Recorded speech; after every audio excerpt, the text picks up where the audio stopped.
Salam mehribanlarım. Yine bugün ben size yine de çalmanın danışını koydum. Bana bu enecan klientim TikTok'tan men etyen işlerimi, etyen makyajımı, danyan öymölümü görüp meni ıydarlap ve halap bir ay öňünden yazılık geldi.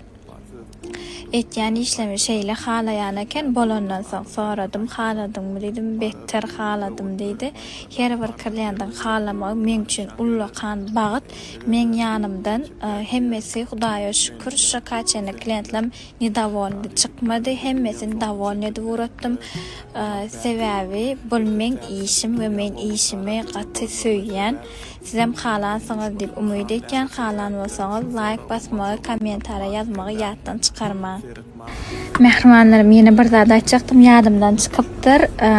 Yüzünü TikTok'a koymamı islemedi. Eğer islenmezse makyajına koyacaktım. Sebebi şeyle koyacağım makyajı.